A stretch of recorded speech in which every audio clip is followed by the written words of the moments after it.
In the chat, I'm going to put a link to the schedule that we have for these webinars. And you'll see in the schedule that all the recordings will be posted there when they are done. So if you would like to review a recording after it's done, you can go here in the chat and see the recording there. We also will be posting them to the badging and micro-credentialing open group in Workplace. So if you're in Workplace and you're not in that group, please feel free to join that group and you'll see the recording and the slides there as well. So if you look at the schedule, you see this is in the series, this is the 1, 2, 3, 4th webinar that we've had so far. We have 3 more. One that Open SUNY was going to do that we are hoping to postpone, and if we do, we'll announce that widely. Before we get started, I'm going to put up a few slides that Cindy Proctor from System Administration wants to share with everybody, because there is a policy out now around micro-credentials, and we want everybody to make sure that they're aware of what that is, and Cindy's been instrumental in getting the word out and working on that, and she's going to just say a few words about that. So Cindy, I'm going to go ahead and share my screen and turn it over to you in a second. As soon as I do that, you're on. All right, so let me just go to view the, just get it to go to slideshow. Hang on a second here. Slideshow. All right, take it away, Cindy. I can't hear you, Cindy. I might be muted. Sorry. Go ahead. Still can't hear you.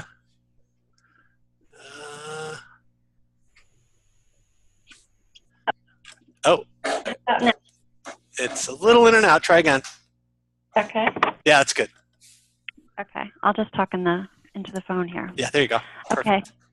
Thanks so much. And I'll just take a couple of minutes. I really wanted to make sure that everyone was aware of a couple of developments that have happened at the start of the semester. First was that the Micro-Credentialing Task Force issued its final report in January, and many of you will recall that we issued a draft report in October, and we got lots of feedback and questions from folks, and we're so appreciative of that. And we really spent some time thinking about the feedback we received and fine-tuning the report. And so I think the final document is stronger and better as a result of the feedback that we received. So thank you if you were one of many who sent in comments. And importantly, I really want to make sure that everyone has a chance to look at the final report, because if you took a look at the draft, there's things that you need to be updated on. And so please take a look at the final report, and I'll make sure that we share with you in a second the link to where you can receive it. But I'll give you just a broad view of some of the changes that were made. We streamlined the definition for micro-credentials. We worked for probably a year on coming to agreement on a definition that everyone on the task force agreed with, but it was pretty long. And so we wanted to make sure that we had a workable definition for what a SUNY micro-credential would be that would help distinguish our work from those of the nonprofits or other higher education institutions who are developing micro-credentials. So I think we've got a really strong definition now, and that's posted in the final report.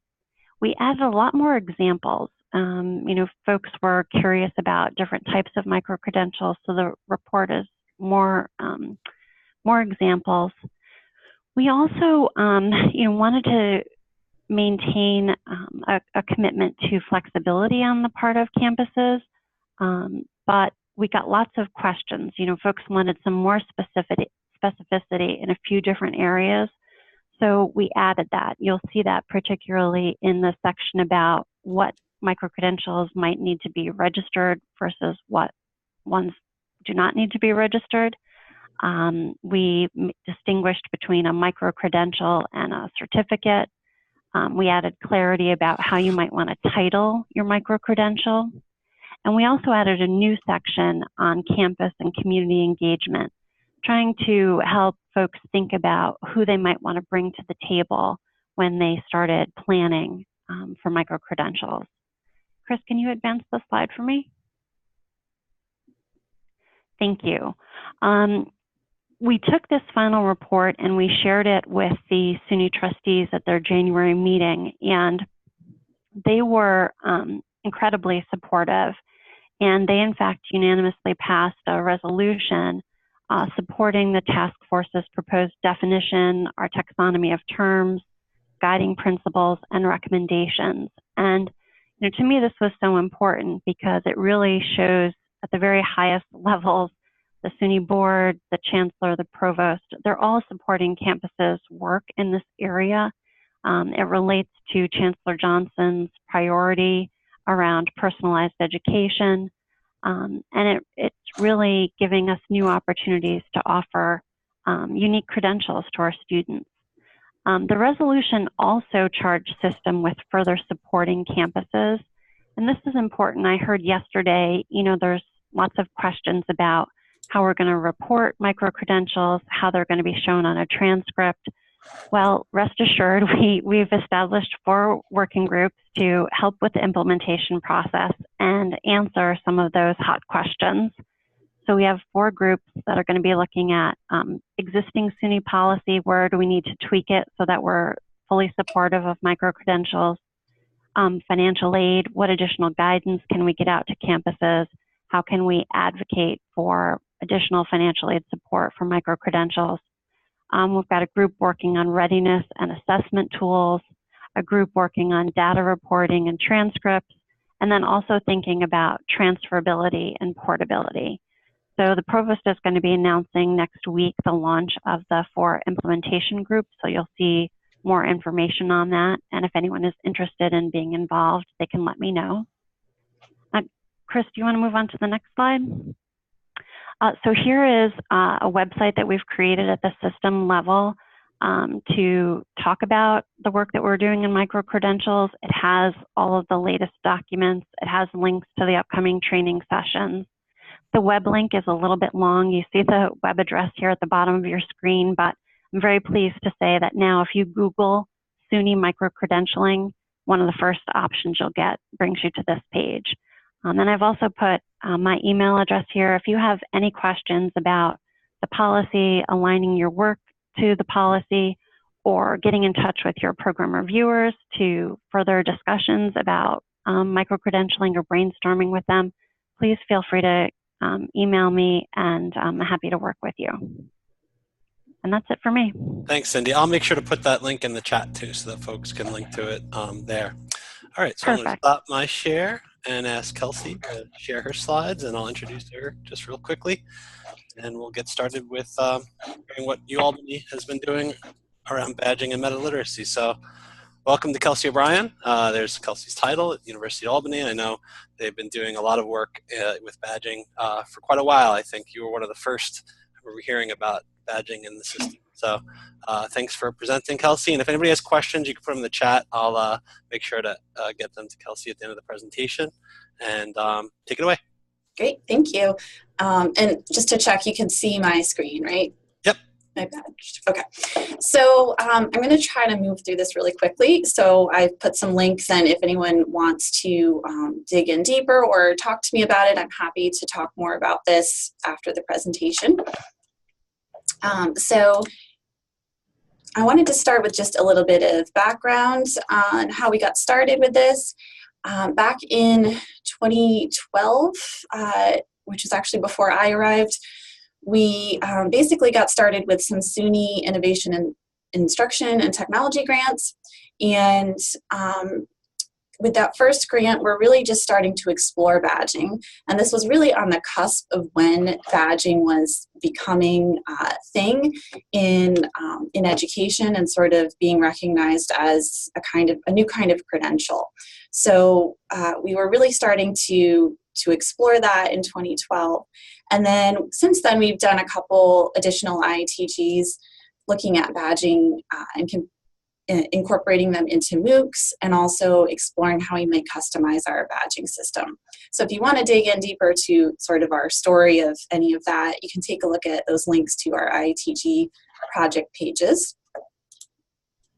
And we've also had significant support, I should mention, from our library dean, especially over the past year as we've been kind of making improvements to our original system. So a little background on Metaliteracy. We started building our badging program around 2013, and with that original 2012 IITG, we established the Metaliteracy Learning Collaborative. And this is a cohort of SUNY educators that includes librarians, disciplinary faculty, instructional designers, who are really interested in addressing students' increasingly active roles in dynamic online information environments. So Metaliteracy is basically an enhanced version of information literacy that is an area that librarians are especially concerned with. And we, since then, Metaliteracy has really become more and more relevant.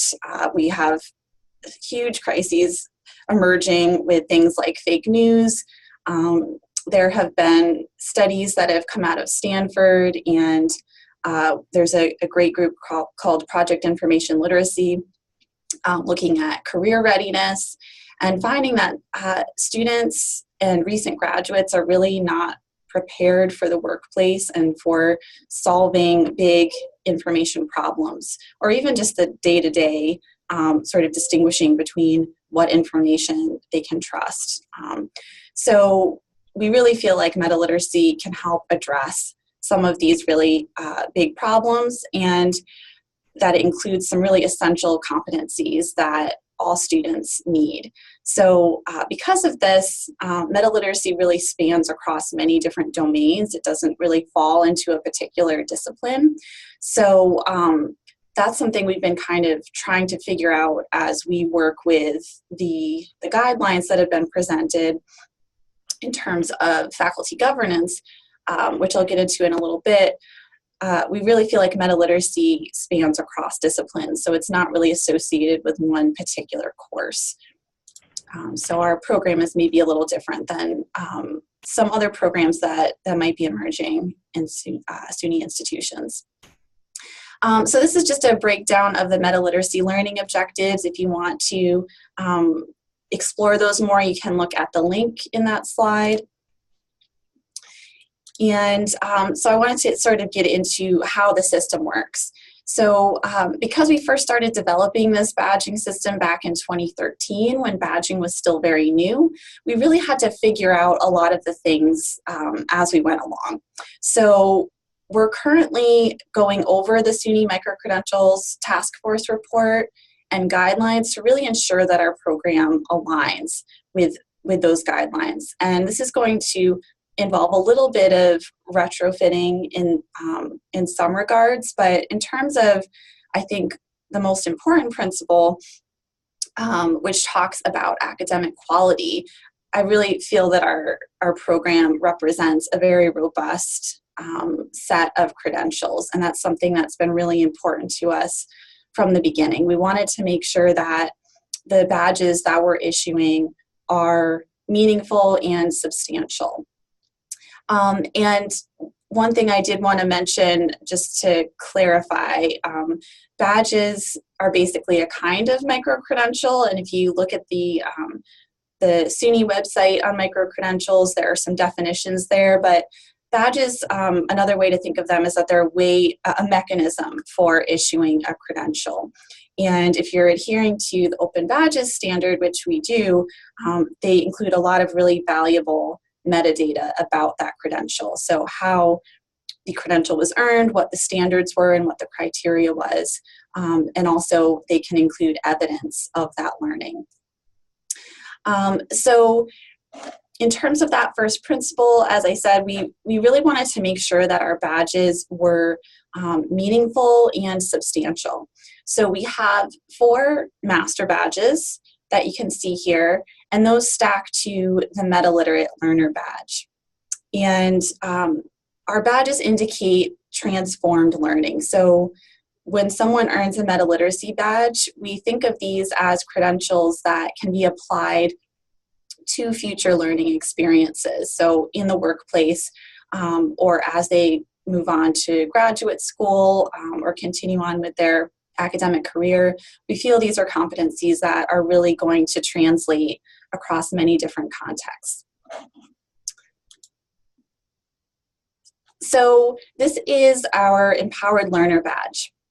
So each of the 4 master badges that you just saw has its own constellation, which is essentially an illustrated curriculum map that represents mastery learning.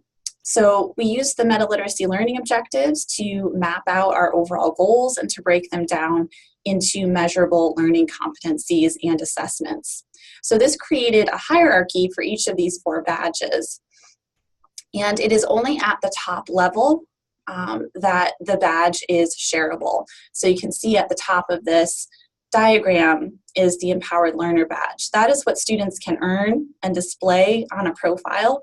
The badges that come below that are internal to the system. So they can see those as milestones as they get closer to earning that credential. But we really wanted to ensure that the badge represents mastery and in-depth engagement with the concept. So it isn't until they've achieved that top level that they can share that badge. And because metaliteracy is grounded in metacognition and really reflecting on your own learning, the activities associated with each of these icons that you'll see here are very reflective in nature. And because of that, they cannot be automated. So they require an instructor to manually review the work.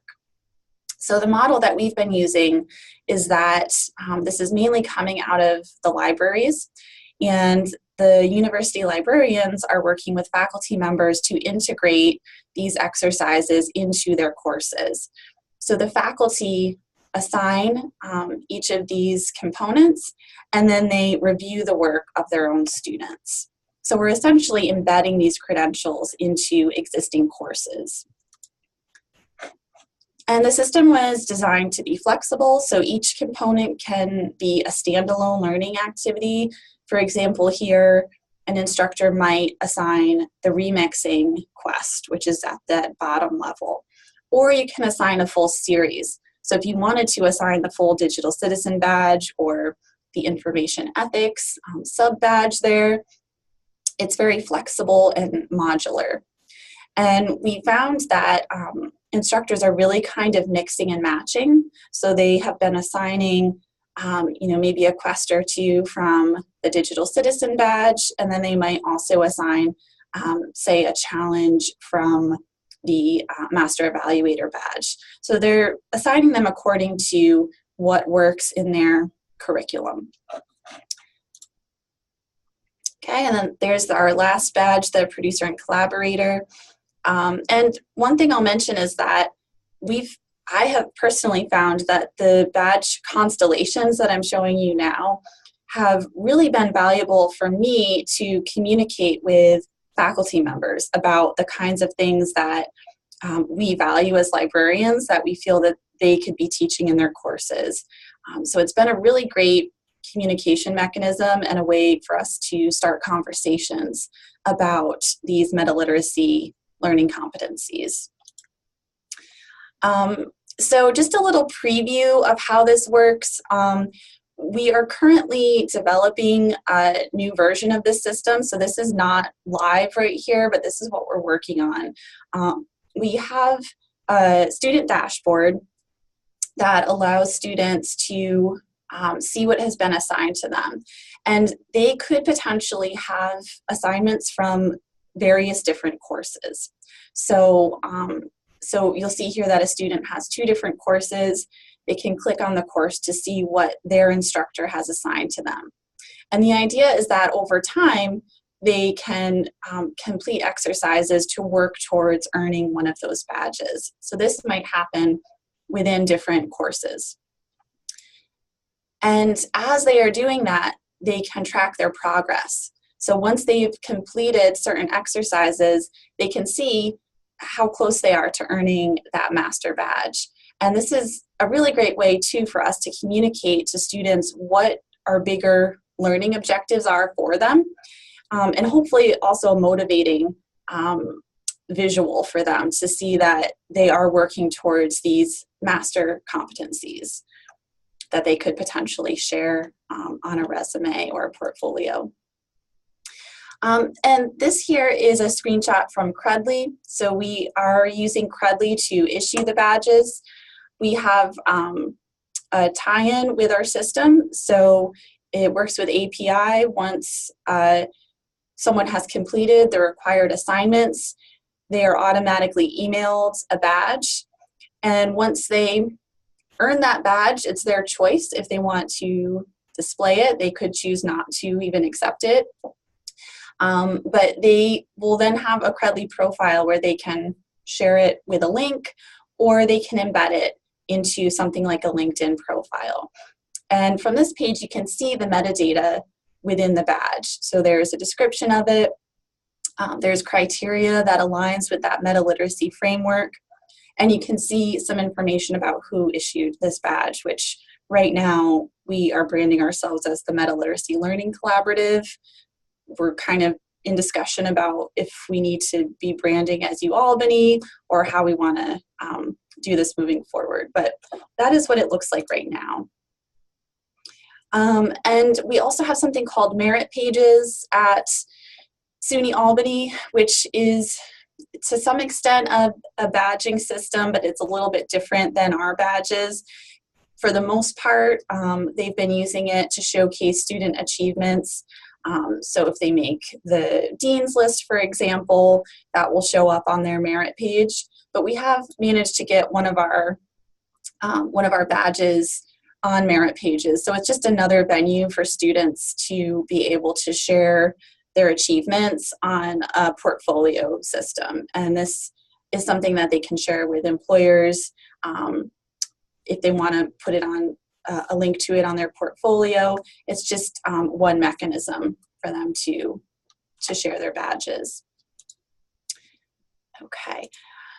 So as we're moving forward, we're really trying to align with the task force report, and a couple of the main things that I'm thinking about right now are how to kind of create a cohesive program at UAlbany.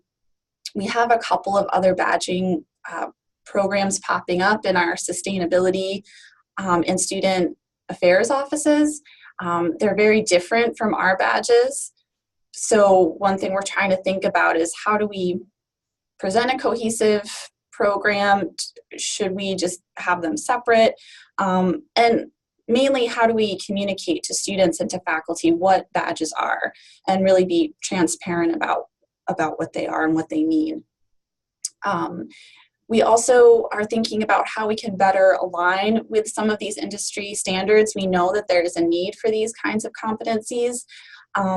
One thing that has developed with the Open Badges 2.0 standard, which was recently released and that Credly is using, is this idea of endorsements. So thinking about ways that we might have discussions with different businesses to maybe think about how they might endorse the credentials that we are issuing. So those are some big questions that we're thinking about moving forward. We're also, as I mentioned, working on improving our platform. And these are the other badge programs that I mentioned happening at UAlbany. And then finally, the last thing that I'm working on is this idea of learning pathways, which is an emerging trend right now with digital badge ecosystems, and basically offers a way for instructional designers, for educators to map out a learning experience. So we're thinking about learning pathways as a way to work with other constituencies on our campus. So thinking about working with academic affairs, we were considering an academic integrity pathway that might incorporate some of our badges. So I'm actually working on a grant, an IATG right now on this. So again, if you want to dig deeper into that, I linked to it here. And I will also be presenting at CIT about this idea of learning pathways. So that was a lot of information, but I wanted to leave a few minutes if anyone has any questions. And I see that there might be some in the chat. No questions. We're having a little discussion related to some of the information that Cindy talked about earlier in the report. But does anybody have any questions? You can feel free to chime in with your microphone or on the phone, or put them in the chat box. While we wait for folks, I was wondering, Kelsey, like if you've gotten any feedback from students, and if so, what that is. Yeah, so this has been really fun to talk to students about. We haven't had any sort of official surveys with them, but we have done some focus groups, and I have sort of a survey monkey that I have instructors share with their students at the end just to get a sense of the experience. And for the most part, I find that students are really open to the idea, but they don't really quite understand what badges are yet. They're not something that are familiar to them. And another piece of that is that we have the merit pages, but we don't have an e-portfolio system. And I think part of it is that students just don't know where to share these, and they don't really have a sense of their online presence yet. So I think it's really important that we talk to them about that. But right now, I think they're still sort of just naive when it comes to what a badge is and what it can mean. One thing I'll mention is that we had a few students in one of our information literacy courses who earned some of these badges, and one of them mentioned, I feel like this would make a really good talking point in an interview. And I thought that was a really great point, that they help students to articulate what it is that they know and can do. So I think they recognize that. And Kristen had a related question in the chat. She asked, are most students use the system doing so because of course requirements, or some finding it on their own? Yeah, right now we are going through the faculty members, and the faculty are assigning these in their courses. So students are doing them because they have to. One thing that we have done to create a little bit more openness is students often will suggest instructors allow students to complete extra credit. So if they want to continue working towards a badge, they can choose a quest or a challenge that they want to work on. So that is one way to do it. The challenge is that we need someone to be able to review that work. So it's one thing we're thinking about with these learning pathways. We'd love for students to be able to create their own pathways and to set goals for themselves. So thinking about how we could handle that in terms of the workload and who would be reviewing that. That always is the tricky question, right? Yeah, and if students volunteered and wanted to do it, I would totally just tell them I'll review it, because I'd be very excited about that. But for the most part, we're not going directly to the students so much as we're going through the teaching faculty. All right, we have like a minute left. Any other questions for Kelsey?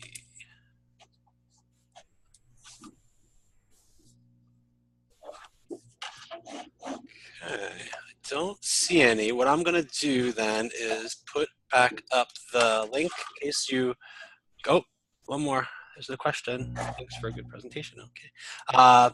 I'm going to put the link to the Google Doc again in the chat, in case you jumped in late after I posted it earlier. This is where the recording will live, and it also gives you the information about the next presentation. So the next one we have is April 4th. We're going to hear from a consortium of community colleges in Hudson Valley who have put together a micro-credentialing program. So that's April 4th. If you want, you can just come in on the link that you got for the presentation today, or you can go to the Google Doc and register for that one if you haven't registered for it yet. So thanks again, Kelsey. Appreciate your time. Thank you, Cindy, for telling us about the Provost Task Force report and website. And see y'all later. Have a good rest of your day. Have a great day.